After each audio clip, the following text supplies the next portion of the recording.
Hello friends, welcome back to PCM world. तो यार, जैसे कि मैंने अभी अपनी रिसेंट लेटेस्ट वीडियो बनाई थी जीडीएस बीपीएम जो है उनकी सैलरी के ऊपर, कि जो एक जीडीएस बीपीएम है, जो फ्रेशर जीडीएस बीपीएम है, यानी कि जिन्होंने अभी ज्वाइनिंग लेनी है या फिर जिनको भी मतलब लगे हुए 1 साल कंप्लीट नहीं हुआ है डिपार्टमेंट में, तो उनकी कितनी सैलरी है। तो वो मैंने आपको सारा उसमें बताया था। अलाउंसेस वगैरह की हमने बात की थी, कौन कौन से अलाउंस मिलते हैं, बाकी डीएनएस अलाउंस की बात की थी। और उसके बाद में अभी जब डीएनएस अलाउंस और इंक्रीज होगा जुलाई 2024 में, तब जो बेसिक पे है वो बढ़ने वाला है। तो वो कितना बढ़ेगा, कितनी नेट जो सैलरी है वो हमको फिर आगे देखने को मिलेगी, वो सब कुछ हमने डिस्कस किया था अपनी लास्ट जो अभी मैंने रिसेंट वीडियो डाली है उसमें। तो अगर आपने अभी तक वो वीडियो चेकआउट नहीं की है, या फिर अगर आपने आइडिया लेना है कि एक जीडीएस बीपीएम की कितनी सैलरी होती है या फिर आने वाले दिनों में कितनी सैलरी इंक्रीज होने वाली है, तो वो आपको सारी डिटेल्स जो है आपको उस वाली वीडियो में मिल जाएंगी। उस वीडियो का लिंक जो है आपको यहाँ पे आई बटन आएगा, जो 3 डॉट्स पे क्लिक करके आई बटन आता है, उसमें आपको जो मतलब वो वीडियो है उसका लिंक आपको मिल जाएगा। बाकी आज की वीडियो में फ्रेंड्स हम लोग बात करने वाले हैं जो इंसेंटिव्स जो जीडीएस बीपीएम को जो मतलब अपनी सैलरी से अलग से मिलता है, उसके बारे में कि कौन कौन से इंसेंटिव जो हैं जीडीएस बीपीएम को मिलते हैं। एक बीपीएम की सैलरी के साथ साथ में उसको और भी काफ़ी सारे इंसेंटिव और भी काफ़ी सारे टाइप्स के कमीशन जो हैं वो दिए जाते हैं, जो कि उसकी सैलरी में ऐड होके तो नहीं आते, बट उसकी सैलरी के साथ साथ उसको पर मंथ जो इंसेंटिव है वो रिसीव होते रहते हैं। वो अकॉर्डिंग टू कि कितना काम होता है, किस हिसाब से आप लोग काम करते हो, उसके हिसाब से आप लोगों को जो इंसेंटिव है वो मिलता है। अगर आप लोग ज़्यादा काम करते हो तो आपको ज़्यादा इंसेंटिव मिलेगा, ज़्यादा कमीशन मिलेगा। एंड अगर आप कम काम करते हो तो उस हिसाब से आपको कम जो इंसेंटिव है वो मिलता है। और जो आपकी सैलरी है वो तो देखो रेगुलरली आ ही रही है, बट आप इसके साथ साथ अपना डिपार्टमेंट में ही और डिपार्टमेंट का ही काम करके आप अलग से भी अपना जो इंसेंटिव है वो बना सकते हो। तो किस किस टाइप के इंसेंटिव हम लोगों को मिलते हैं, जीडीएस बीपीएम को किस टाइप के इंसेंटिव्स मिलते हैं, उसके बारे में हम लोग आज इस वाली वीडियो में डिस्कस करने वाले हैं। सो बिना किसी देरी के हम आज की इस वाली वीडियो को स्टार्ट करते हैं। वीडियो को स्टार्ट करने से पहले अगर आप हमारे चैनल पे नए हैं तो मेरे चैनल को सब्सक्राइब कर लो, साथ साथ में बेल आइकन को प्रेस कर लेना। एंड अगर आपको आज की वीडियो अच्छी लगे तो वीडियो को लाइक करें, ज्यादा ज्यादा शेयर करें। एंड चलिए फ्रेंड्स, आज की वीडियो को स्टार्ट करते हैं। तो यहाँ पे आप लोग देख सकते हो incentive details for GDS BPM. और ये बीपीएम्स के लिए ही नहीं है सिर्फ, ये एबीपीएम्स के लिए भी है। जहाँ जहाँ पे एबीपीएम्स मतलब काम कर रहे हैं, चाहे वो सिंगल हैंडेड बीओ है चाहे वो डबल हैंडेड बीओ है, उनमें जो एबीपीएम्स अगर इनमें से कोई काम करते हैं, जो मैं अभी आपको आगे चल के वीडियो में बताने वाला हूँ, तो उनको भी जो ये इंसेंटिव है, ये जो कमीशन है, वो आप लोगों को भी मतलब एबीपीएम्स को भी मिलता है। तो सबसे पहले अगर हम फर्स्ट कमीशन की या फर्स्ट टाइप ऑफ इंसेंटिव की बात करें, तो वो है एसबी नेट डिपॉजिट इंसेंटिव। इसमें क्या होता है, इसमें ना जैसे कि आपके पास 1 साल का मतलब ये पूरा जो है वो रिकॉर्ड बनाया जाता है। मान लो अप्रैल 2023 से लेकर और मार्च 2024 तक आपके बीओ में एसबी के अकाउंट्स में, जो सेविंग बैंक का अकाउंट होता है, उसमें कितने रुपए डिपॉजिट हुए हैं, आप अपना फिगर एक जगह पे लिख लो। उसके बाद में जो मतलब एसबी अकाउंट्स आपके बीओ के साथ लिंक है, जो उनसे आपके बीओ में चल रहे हैं एसबी अकाउंट्स, उनमें से नेट विड्रॉल कितनी हुई है आपके बीओ में से भी, और चाहे उसने एसओ से विड्रॉल कराई है वो भी, चाहे एटीएम से विड्रॉल हुई है, या फिर चाहे आईपीपी वगैरह से, मतलब कहीं से भी विड्रॉल हुई है जो बीओ के साथ लिंक है एसबी के अकाउंट। और वो ऑल ओवर इंडिया में जहां से भी विड्रॉल करवा रहे हैं, चाहे आपके बीओ से, चाहे एसओ से, चाहे आईपीपी से, चाहे एटीएम से, कहीं से भी अगर विड्रॉल हो रही है, तो वो सारी जो अमाउंट है वो सारी कैलकुलेट की जाएगी पूरी 1 साल की, अप्रैल से लेकर मार्च तक की, ठीक है ना। और वो जो फिगर है वो लिख ली जाएगी। उसमें से जो भी आपका मतलब इसमें डिफरेंस होगा, आपका अगर डिपॉजिट ज़्यादा होता है और जितना आपका डिपॉजिट अमाउंट ज़्यादा होता है बीओ में, उतना आपको जो इंसेंटिव है उसका 1% जो आपको इंसेंटिव है वो मिलेगा। और अगर आपका विड्रॉल ज़्यादा होता है, मतलब डिपॉजिट ज़्यादा नहीं होता है, तो फिर आपको कोई कमीशन नहीं मिलेगा। बट अगर आपका डिपॉजिट ज़्यादा होता है 1 साल के अंदर एसबी के अकाउंट में, तो आपको जो 1% इंसेंटिव है वो मिलेगा। और वो नेट डिपॉजिट का मिलेगा कि टोटल डिपॉजिट आपके बीओ में कितने, सेविंग्स के अकाउंट में कितने रुपए जमा हुए हैं।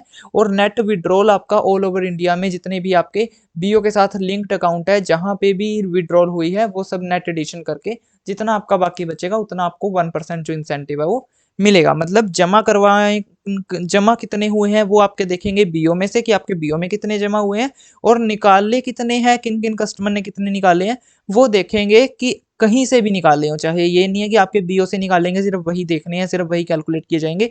नहीं, आपके बीओ के साथ जितने भी सेविंग के अकाउंट लिंक है, उनमें से कितनी टोटल विड्रॉल हुई है किसी भी मेथड से, वो आपकी यहाँ पे विड्रॉल जो है वो काउंट की जाएगी, ठीक है ना। और जितना नेट डिपॉजिट आएगा उसका 1% जो इंसेंटिव आपको मिलेगा। उसके बाद में अगर हम बात करें टीडी में, तो टाइम डिपॉजिट का, अगर आप किसी का अकाउंट ओपन करते हो तो उसमें आपको अलग अलग प्रकार की जो स्कीम्स है देखने को मिलती है। 1 साल की टीडी होती है, 2 साल की, 3 साल की, 5 साल की जो टीडी होती है, और उसके लिए आपको अलग अलग से जो इंसेंटिव है मिलता है। 1 साल का कितना मिलता है, 2 साल का कितना, 3 साल का कितना, वो हम वीडियो में आगे चल के बात करने वाले हैं। तो आपको एक प्रकार का ये जो टीडी का कमीशन है वो भी मिलता है। उसके बाद में आपको एक टाइप ऑफ इंसेंटिव मिलता है, वो मिलता है आरपीएलआई का। आप किसी की रूरल पोस्टल लाइफ इंश्योरेंस करते हो, आरपीएलआई करते हो, तो आपको उसका इंसेंटिव देखने को मिलता है, और वो आपको कितना देखने को मिलेगा वो हम नेक्स्ट वाली मतलब अभी वीडियो में आगे चल के बात करेंगे। उसके बाद में पीएलआई का भी आपको इंसेंटिव मिलता है। अगर आप किसी की पोस्टल लाइफ इंश्योरेंस करते हो तो आपको उसका इंसेंटिव मिलता है। साथ के साथ में अगर आप आईपीपी का अकाउंट किसी का ओपन करते हो, या फिर अगर आप एईपीएस की ट्रांजेक्शन करते हो, या फिर आप आईपीपी का कोई भी काम करते हो, उसमें चाहे इंश्योरेंस वगैरह का काम करते हो, उसमें जो प्रधानमंत्री के जो योजनाएं हैं अगर उसमें से आप किसी का अकाउंट ओपन करते हो, तो उसमें भी आपको अलग अलग तरह का जो इंसेंटिव है वो देखने को मिलता है। और अगर आप किसी का डी क्यूब का काम करते हो, यानी कि अभी जो डी क्यूब है वो पहले तो नहीं चल रहा था, बट अभी जो डी क्यूब है वो चल पड़ा है, जिससे कि आपका जो पोस्ट ऑफिस वाला सेविंग अकाउंट है आप उसके साथ आधार सीडिंग जो है वो कर सकते हो। जैसे कि पहले हमको आईपीपी का अकाउंट खोलना पड़ता था आधार सीडिंग के लिए, क्योंकि फिंगरप्रिंट लग के और आईपीपी के अकाउंट में ही आधार सीडिंग होती थी। बट अभी डी क्यूब वाला जो सेक्शन है दर्पण ऐप का वो भी चल पड़ा है।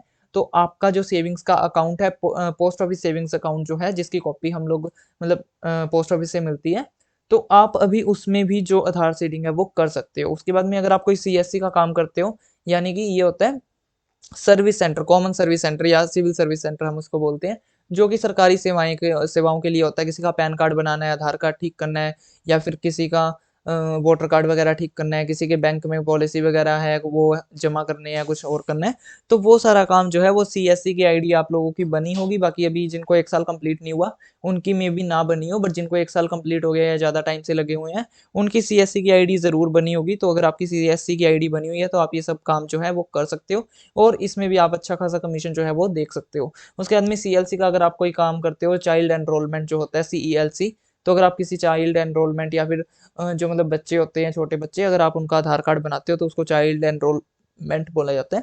तो अगर आप किसी का वो भी करते हो तो आपको उसमें इंसेंटिव मिलता है। हालांकि वो जो सा चाइल्ड एनरोलमेंट सीईएलसी का जो काम होता है वो कस्टमर के लिए बिल्कुल फ्री होता है, फ्री ऑफ कॉस्ट। आप किसी नए न्यूबॉर्न बेबी का जो आधार कार्ड है वो बना सकते हो, बट उसमें आपको लोगों को जो कमीशन है वो देखने को मिलता है। ठीक है, तो अभी हम लोग बात कर लेते हैं कितना कितना इंसेंटिव मिलता है। तो आप लोग यहाँ पे देख सकते हो जो टीडी 1 ईयर का जो इंसेंटिव है वो हम लोगों को मिलता है 0.5%। यानी कि अगर आपने किसी की 1 लाख रुपए की टीडी करी है 1 साल के लिए, तो उसमें आपको 500 रुपीज़ अपना जो इंसेंटिव है वो देखने को मिलेगा। और वो आपको ऐसे नहीं मिलता कि आपने एक खाता मतलब अकाउंट ओपन कर दिया और आपके अकाउंट में एज इट इज़ पैसे आ जाएंगे इंसेंटिव। उसके लिए आपको अपने एसओ में अप्लाई करना पड़ता है इंसेंटिव, और उसका एक फॉर्मेट भी होता है। अगर आप लोग बोलोगे तो मैं आपको नेक्स्ट वीडियो में बता दूंगा, कमेंट सेक्शन में बता देना मुझे अगर आपको फॉर्मेट चाहिए हो तो। बाकी आपको फॉर्मेट फिल करके देना होता है, एंड उसके बाद में जो इंसेंटिव है वो आपके अकाउंट में आता है।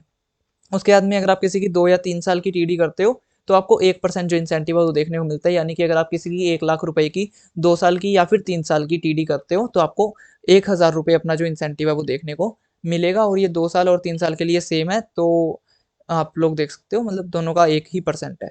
उसके बाद में अगर हम बात करें टीडी 5 ईयर की, तो अगर आप किसी की 5 साल की टीडी करते हो तो उसमें आपको 2% जो इंसेंटिव है वो देखने को मिलेगा। यानी कि अगर आप किसी की 1 लाख रुपए की टीडी करते हो 5 साल के लिए, तो आपको 2,000 रुपये अपना खुद का जो इंसेंटिव है वो देखने को मिलेगा। और ये सेम वही है कि आपको अप्लाई करने पड़ते हैं अपने एसओ से, और आपको इसके लिए एक फॉर्मेट मिलता है, ऑफिशियल फॉर्मेट, वो आपको बनाकर और अपने एसओ में देना होता है, और फिर आपका जो कमीशन है वो आपके अकाउंट में आ जाएगा। उसके बाद में अगर आप किसकी आरपीएलआई करते हो तो आपको उसका इंसेंटिव जो है वो देखने को मिलेगा, और वो होता है 10% of premium for first year. तो अभी यहाँ पे मैंने ये क्यों लिखा है, ये इसलिए कि अगर आप मान लो किसी की आरपीएलआई करते हो, चाहे वो 5 साल की है, 10 साल की है, 20 साल की है, चाहे कितने भी साल की है, तो अगर आप जैसे मान लो किसी की 1,000 रुपये महीने की आप आरपीएलआई कर रहे हो, तो आपको हर एक महीने अपना 100 रुपये जो कमीशन है वो देखने को मिलेगा, but only for first year. यानी कि जब उसकी 12 किस्तें चली गई कस्टमर की, उसके बाद में आपको 10% प्रीमियम नहीं मिलेगा, बट वो एज इट इज़ 1,000 रुपये महीना जमा करवाएगा। तो यहाँ पे जो आपका प्रीमियम है वो फिर मतलब इंसेंटिव जो है वो 10% से कट के 2.5% हो जाता है, यानी कि 2.5%। तो जहाँ पे आपको 1 साल तक 100 रुपये महीना आ रहे थे, कोई कस्टमर 1,000 रुपये महीना जमा करा रहा है, तो आपको जहाँ पे 100 रुपये महीना मतलब इंसेंटिव आ रहा था 1 साल के लिए, वो फिर बाद में रिड्यूस हो गए 25 रुपये पर मंथ आपको आएगा, वो लाइफ टाइम तक आएगा। ठीक है ना, मतलब 10% तो आएगा फर्स्ट ईयर के लिए, जब 12 किस्तें कंप्लीट हो जाएंगी कस्टमर की तब तक आपको 10% ऑफ प्रीमियम मिलेगा। उसके बाद में आपको 2.5% ऑफ प्रीमियम मिलता रहेगा फॉर लाइफ टाइम। उसके बाद में सेम एज इट इज़ अगर हम बात करें पीएलआई इंसेंटिव की। तो अगर आप किसी की पीएलआई करते हो या फिर पोस्टल लाइफ इंश्योरेंस करते हो तो उसमें आपको 10 से लेकर 20% तक जो कमीशन है वो देखने को मिलता है, इंसेंटिव जो है वो देखने को मिलता है प्रीमियम का। तो अगर आप मान लो किसी के 1000 रुपये एक महीना कोई अपनी पीएलआई में जमा करवा रहे हैं तो मतलब वो ना वेरी करता है कि आपको 10% मिलेगा, 15 मिलेगा या 20 मिलेगा। वो पता है कैसे होता है कि अगर आपने किसी की मान लो 5 या 10 साल की तब आपको मिलेगा 10% ऑफ प्रीमियम जो इंसेंटिव है। उसके बाद में अगर आप किसी की 15 साल की करते हो या फिर 20 साल की करते हो तो आपको 15% मिलेगा। और अगर आप किसी की 20 साल से ऊपर की करते हो तब आपको 20% जो प्रीमियम का कमीशन है वो देखने को मिलेगा। यानी कि अगर आप किसी की 10 साल तक की कर रहे हो और वो बंदा 1000 रुपये महीना जमा करा रहा है तो आपको हर महीने अपने अकाउंट में 100 रुपये देखने को मिल जाएंगे एज ए कमीशन। बट अगर आप वही पॉलिसी किसी बंदे की 20 साल से ऊपर की कर रहे हो, यानी कि 1000 रुपये महीना बंदा जमा करा रहा है बट उसकी जो पॉलिसी टर्म है वो 20 साल से ऊपर की है, तो आपको 100 रुपये की बजाय 200 रुपये पर मंथ जो आपको इंसेंटिव है वो देखने को मिलेगा फॉर फर्स्ट ईयर। ये फर्स्ट ईयर के लिए ही है। उसके बाद में सेकंड ईयर से और लाइफ टाइम तक आपका जो ये कमीशन है रिड्यूस होके वही आ जाएगा 2.5% तक। बाकी अगर किसी की 20 साल से ऊपर की पॉलिसी है तो आपको उसमें 6 या 7% जो इंसेंटिव है वो देखने को मिलेगा। बट अगर किसी की कम टर्म की, कम ड्यूरेशन की पॉलिसी है, पीएलआई है, 5-10 साल की है, 15 साल की है, तब उसमें आपको सेम 2.5% ऑफ द प्रीमियम जो अपना कमीशन है वो देखने को मिलेगा for life time. But first year के लिए आरपीएलआई में 10% है और पीएलआई में 10 से 20% तक का है कमीशन, ठीक है। तो ज़्यादा से ज़्यादा मतलब आप देख सकते हो, आप आरपीएलआई पीएलआई पे भी जोर दे सकते हो क्योंकि हमारा देखो बीओ का काम तो है ही, हमने साथ के साथ में करना ही है। अगर आप किसी की टीडी करते हो तो टीडी में आपको अलग से इंसेंटिव मिलता है, आरपीएलआई पीएलआई करते हो तो उसमें आपको अलग से इंसेंटिव मिलते हैं। तो ऐसी चीज़ों पे थोड़ा ज़्यादा फोकस किया करो कि आप लोग भी अपना अलग से जो मतलब एक इनकम है वो जनरेट कर सको और साथ ही साथ में जो पोस्ट ऑफिस का काम है वो भी होता रहे। उसके बाद में आईपीपी का देखो, अभी मैंने यहाँ पे ना नया कॉलम, ये नया रो मतलब रो है ना, इसलिए ऐड किया क्योंकि पहले मेरी आईडी नहीं बनी हुई थी आईपीपी की, तो मुझे इसके बारे में कोई ज़्यादा नॉलेज नहीं थी कि कितना मिलता है कितना नहीं। बट लास्ट मंथ मेरी जो आईडी है आईपीपी की बनी एंड मैंने मतलब काम किया जो आईपीपी का, उसका मुझे कमीशन भी मिला है। तो इसलिए मैंने यहाँ पे आईपीपी की आपको पूरी जानकारी दूंगा आज कि कितना क्या मिलता है। तो मान लो अगर आप किसी का अकाउंट, सबसे पहले हम अकाउंट की बात करते हैं। तो अगर आप किसी का रेगुलर अकाउंट खोलते हो, किसी का रेगुलर अकाउंट अगर आप ओपन करते हो जो कि होता है जीरो बैलेंस अगर आप किसी का अकाउंट ओपन करते हो तो उसमें आपको कोई कमीशन नहीं देखने को मिलेगा, ठीक है। बट अगर आप किसी का प्रीमियम अकाउंट ओपन करते हो उसकी 175 रुपीज़ फीस होती है और 118 रुपये पर ईयर जो चार्जेस हैं वो प्रीमियम अकाउंट के डिडक्ट होते हैं। तो अगर आप किसी का वो आईपीपी का प्रीमियम अकाउंट ओपन करते हो सिंपल विदाउट एनीथिंग, आपने उसकी डीबीटी नहीं की यानी कि direct benefit transfer DBT link नहीं की, आधार से लिंक नहीं की और आपने उसका डेबिट कार्ड वगैरह कुछ इशू नहीं किया, तो आपको मिलते हैं 24 रुपये एक खाते के। मतलब अगर आपने एक बंदे का प्रीमियम अकाउंट खोला बिना कुछ आधार सीडिंग वगैरह किए, बिना कुछ किए, तो आपको उसको 24 रुपये मिलेंगे। बट अगर आपने उसकी आधार सीडिंग कर दी साथ में बंदे की अकाउंट ओपनिंग के टाइम, वहाँ पे एक ऑप्शन होता है आधार सीडिंग का, तो अगर आपने वो आधार सीडिंग उसकी बंदे की साथ में कर दी तो आपको 34 रुपये एक अकाउंट के मिलते हैं, ठीक है। उसके बाद में अगर आपने उसके मोबाइल में आईबीबी बैंक का जो मतलब मोबाइल बैंकिंग है वो आपने इंस्टॉल करके और उसमें एक ना वर्चुअल डेबिट कार्ड होता है, वीडीसी बोलते हैं हम शॉर्ट फॉर्म में उसको। तो अगर आपने उसका वर्चुअल डेबिट कार्ड भी इशू कर दिया जिसके कि 25 रुपये चार्जेस होते हैं टोटली 5 साल के लिए, कोई ज़्यादा बड़ी फीस नहीं है, बट उससे ना वो गूगल पे, फ़ोन पे वगैरह ये जो यूपीआई सिस्टम्स हैं वो चलाने के लिए मतलब एलिजिबल हो जाता है। तो अगर आप किसी का वर्चुअल डेबिट कार्ड इशू कर देते हो तो आप कस्टमर को कन्विंस कर सकते हो, मतलब आपने अपनी मर्जी से कुछ नहीं करना, कस्टमर को बताओ कि ये ऐसे ऐसे होता है, अगर वो आपको परमिशन दे तो आप करो।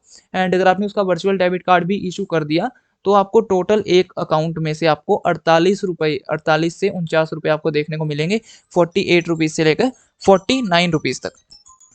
उसके बाद में मान लो ये तो हो गया अकाउंट की बात। उसमें अगर आप किसी का ईपीएस ट्रांजैक्शन करते हो, ईपीएस ट्रांजैक्शन होती है मतलब अगर आप किसी दूसरे बैंक में से किसी के पैसे डिपॉजिट कर रहे हो, विड्रॉल कर रहे हो, तो उसके लिए जो कस्टमर के चार्जेस कुछ नहीं होते एईपीएस ट्रांजैक्शन में। बट अगर हम एईपीएस की ट्रांजैक्शन करते हैं और वो 10,000 रुपये से ऊपर है या फिर 10,000 की है तो उसमें हमको 3 रुपये 90 पैसे जो एक ट्रांजैक्शन के इंसेंटिव देखने को मिलता है। बाकी अगर हम पीएम जो मतलब प्रधानमंत्री की जो अलग अलग योजनाएं के तहत अगर किसी का अकाउंट ओपन करते हैं, एपीवाई का अकाउंट ओपन करते हैं या कोई और अकाउंट ओपन करते हैं, तो उसमें भी हम लोगों को 20 से लेकर 50 रुपए तक एक अकाउंट का जो कमीशन है वो देखने को मिलता है। बाकी हम इसमें अगर किसी का हमने आईपीपी का अकाउंट ओपन कर रखा है तो हम उसमें किसी का अगर इंश्योरेंस करना चाहें तो हम इंश्योरेंस भी कर सकते हैं। और वो अलग अलग टाइप के इंश्योरेंस होते हैं। किसी का अगर आप लाइफ इंश्योरेंस कर रहे हो तो आपको इतने रुपये मिलेंगे, हेल्थ इंश्योरेंस कर रहे हो तो आपको इतने मिलेंगे, किसी का कार इंश्योरेंस भी आप कर सकते हो उसमें। तो अलग अलग टाइप्स के अलग अलग इंश्योरेंस होते हैं जो कि मतलब होता है अगर आप एक इंश्योरेंस करते हो तो आपको उसके 100 से 150 रुपये तक देखने को मिलेंगे। बाकी अगर आप किसी का ज़्यादा बड़ा इंश्योरेंस करते हो जैसे कि लाइफ इंश्योरेंस या हेल्थ इंश्योरेंस, तो उसमें आपको 300 से 400 रुपए तक भी जो इंसेंटिव है वो देखने को मिलेगा अपना खुद का। और ये कोई झूठ नहीं है, ये आपका जो इंसेंटिव है वो आता है, मुझे रिसीव हुआ है, उसके बाद भी मैं वीडियो बना रहा हूँ और तभी आपको एक-एक जो चीज़ है वो इतनी एक्सप्लेन कर पा रहा हूँ। बाकी मुझे खुद नहीं पता था कि आईपीपी का कमीशन आता है या नहीं आता है, क्योंकि काफ़ी ऐसी न्यूज़ मैंने सुनी थी, मेरे जो साथ वाले बीओज़ वाले हैं मतलब वो भी बोलते थे कि कहीं कई बार नहीं आता और आता है तो बहुत कम आता है। तो नहीं, सही आता है, कोई दिक्कत वाली बात नहीं है। अगर आप ज़्यादा काम करोगे तो ज़्यादा भी आएगा, बट वो डिपेंड करता है कि आप कैसे काम करते हो, कितना काम करते हो और आप अपने अकॉर्डिंग कितना जो इंसेंटिव है वो जनरेट कर सकते हो। सो अलग-अलग टाइप्स के यही कमीशन थे। बाकी अगर अभी आप बोलोगे कि भैया डी क्यूब का, सीएससी का और सीएलसी का इंसेंटिव आपने नहीं बताया, तो इसके बारे में नॉलेज नहीं है, आपको ऐसे ही कुछ बताऊँगा, मिस इन्फॉर्मेशन होगी, गलत इन्फॉर्मेशन मैं देना नहीं चाहता, तो इसलिए मैंने वो भी इंक्लूड नहीं किया, क्योंकि उसमें से मैंने अभी कुछ भी नहीं किया, डी क्यूब का भी कोई काम नहीं किया, सीएससी का भी नहीं किया और सीईएलसी का भी नहीं किया। बट अगर आप लोग करते हो, तो आप लोग हमारे जो दूसरे व्यूअर्स हैं, उनको हेल्प कर सकते हो कि कितना कमीशन मिलता है, कमेंट सेक्शन में ज़रूर से आप लोग बता देना, दूसरे मतलब जो हमारे व्यूअर्स हैं, उनकी भी हेल्प हो जाएगी। आज की वीडियो फ्रेंड्स हम लोग इतना ही रखते हैं। अगर आपको आज की वीडियो अच्छी लगी तो वीडियो को लाइक करें, ज़्यादा से ज़्यादा शेयर करें एंड अगर आपने अभी तक मेरे चैनल को सब्सक्राइब नहीं किया है तो फटाफट से मेरे चैनल को सब्सक्राइब कर लो, साथ-साथ में बेल आइकन को प्रेस कर लेना। मैं आप लोगों से मिलता हूँ नेक्स्ट वीडियो में। Thanks for watching.